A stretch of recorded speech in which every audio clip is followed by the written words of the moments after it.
Sud Radio présidentielle 2022. Et Rebelle en campagne. Bonjour Éric Rebelle, bienvenue.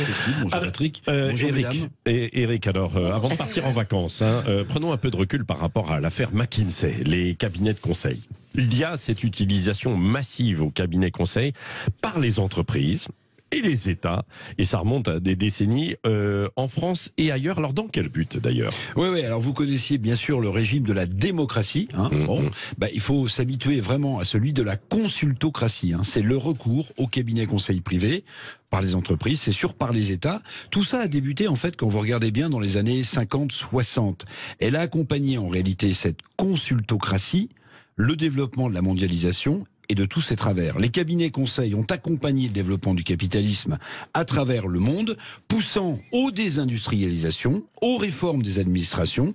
Les entreprises, les États ont acheté à prix d'or les concepts, les avis, les recommandations des Boston Consulting Group, des autres McKinsey, qui ont finalement standardisé le développement économique en mettant finalement en place un système en Europe et dans le monde qui dépossède les États-nations de leur souveraineté. Oui. Est-ce qu'il y a d'autres exemples d'États qui recourent massivement au cabinet conseil, par exemple, tout près de chez nous, je sais pas moi, en Europe? Oui, c'est un système qui se met en place tranquillement en Europe. Prenez par exemple le Royaume-Uni, qui consacre plus de 2 milliards d'euros chaque année dans le recours à des cabinets conseils. L'Allemagne dépasse les 3 milliards d'euros par an pour les avis, des recommandations, près de la fine fleur du conseil privé.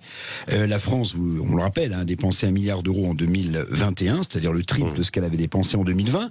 Et puis la Belgique, j'ai pris cet exemple parce qu'il est significatif et éclairant.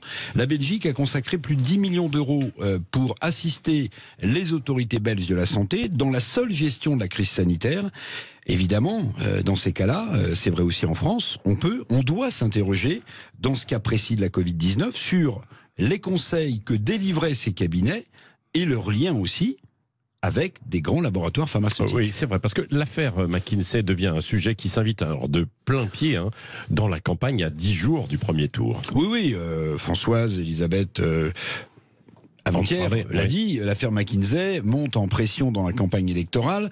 Moi, je dis qu'elle devient un poison lent pour le président candidat. Au moment où les sondages se resserrent, d'ailleurs, dans l'éventualité d'un second tour entre Macron et Le Pen. D'ailleurs, la conférence de presse hier des deux ministres dépêchés en urgence quand même, parce que cette conférence de presse, normalement, devait avoir lieu ce matin. Mais elle a eu lieu hier soir pour des questions d'agenda. Pour déminer le terrain sur l'affaire McKinsey, dénote, oui, d'une fébrilité certaine à l'Élysée. Parliez d'écologie, il faut savoir qu'Emmanuel Macron aujourd'hui est en Charente-Maritime, il est à Fouras, pas pour parler de McKinsey, mais pour parler d'écologie. Nous n'avons rien à cacher, tout a été respecté, ont entamé hier en chœur, lors de cette conférence de presse, les ministres Montchalin et Dussopt. C'est en réalité bien des gouvernements français, à mon sens, qui devraient s'expliquer depuis des décennies comment ils ont jeté, grâce à ces cabinets conseils, la souveraineté de la France dans les bras étouffants de la mondialisation. Merci Éric Revel.